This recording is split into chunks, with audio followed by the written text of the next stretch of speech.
Yeah, I really need to stop doing predictions because I keep getting them wrong every time.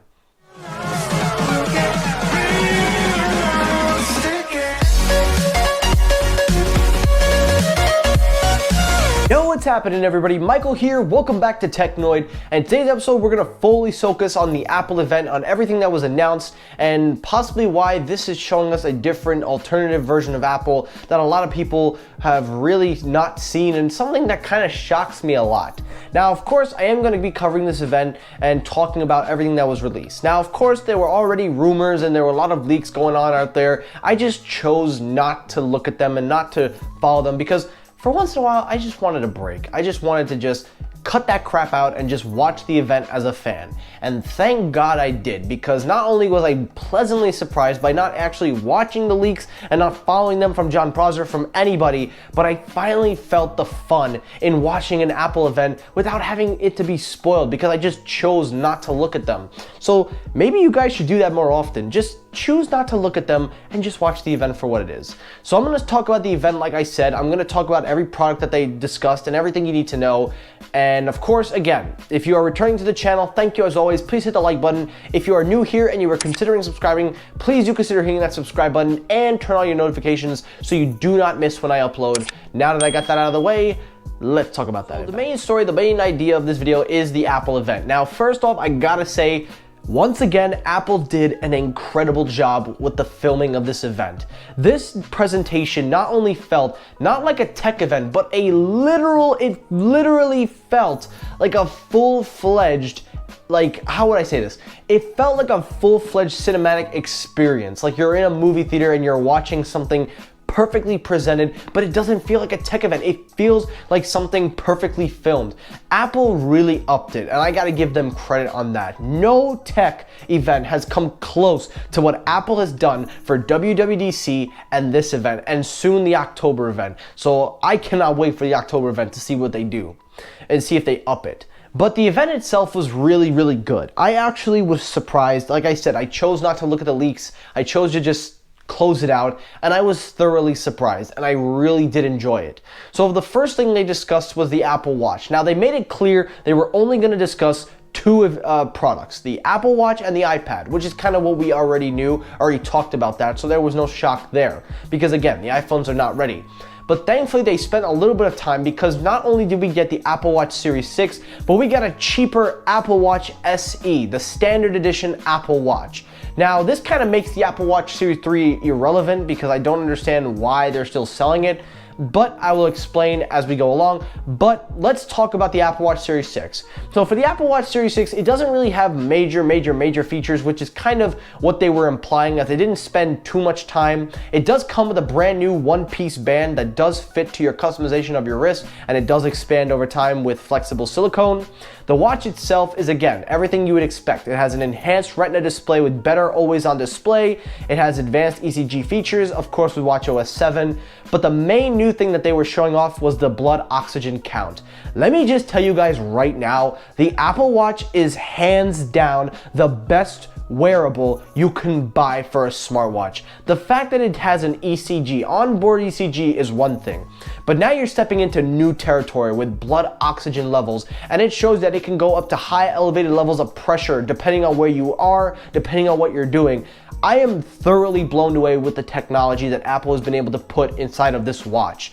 Not only does it make me feel jealous, but it kind of makes me actually want to go back to the ecosystem. Although, to be fair, I do enjoy my Active too. But this watch is incredible. The technology on display was truly incredible, and I really got to give Apple a lot of credit on this. So great job on the Series 6, Apple, great job. But that wasn't the one that shocked me. The one that truly shocked me was the Apple Watch SE. A cheaper Apple Watch, but giving you the core functionalities of what the watch can do. The only cutbacks that I noticed from the naked eye was it using an S5 chip versus an S6, and also that it just doesn't have an ECG or the blood oxygen level. But again, this is one of the rare instances where the budget or the standard edition is actually, in my opinion, a lot better than the Series 6. And I'm gonna tell you why that one's gonna sell more. Not because of the price, not because of the features, features, but because it does the job well and it gets you into the ecosystem. This watch, the Apple Watch SE, comes in two sizes, the 40 and 44 millimeter, and I'm telling you guys right now, that is gonna sell like hotcakes. I'm telling you right now, I would not be surprised if it sells out in time for the holidays. This watch is gonna sell because it gets people in at an affordable price. It gives you the core functionalities, a good display, the same display that's in the Series 6. The only cutback, like I said, was the S5 chip, which is still relatively new, so you don't have to worry about compromise in performance. But ultimately, it does the job. Because I don't think anybody's gonna solely buy the Series 6 for an ECG or blood oxygen per se. I don't think that's gonna be the main selling point. The SE takes those two features away, maybe degrades the CPU, but it still gives you the core watch functionalities without any feeling of restriction or more I say, maybe compromise. This watch, to me, is not only gonna sell perfectly, but it's gonna do the job just well. And I was thoroughly shocked with this, but that wasn't the product that thoroughly shocked me to the max. I will discuss that as we go along, but that was the Apple Watch event. They also discussed a Fitness Plus program where they are going to allow people to use the program. They will let you do your thing and train with the watch, and it goes well. It's another one of their services.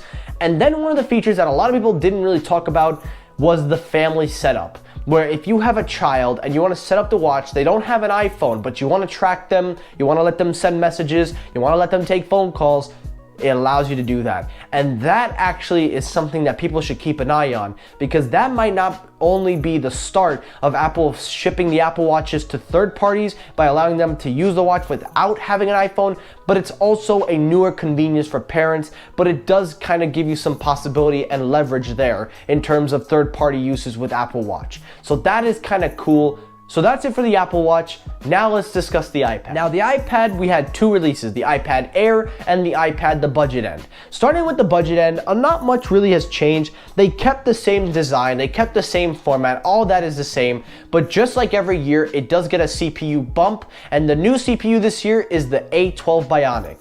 Now I'm a little bit shocked because the A12 Bionic is a really good CPU, but I was kind of expecting the A11 because the A11 is just as performance based and it has good performance overall, but the A12 is actually a very good choice by Apple because it's only 2 years old. It's still got great CPU performance and graphics performance, but the iPad itself is still relatively the same iPad that everybody will buy. The 10.2-inch iPad is the best-selling iPad right now, and they were able to keep the price at $320.19. So there's not much for me to say, but I really like that. I like the move that they're giving you more of a CPU bumpage than just keeping the A10 Fusion. So that's actually a very good upgrade should you want to upgrade from the 7th gen or maybe even the 6th gen iPad.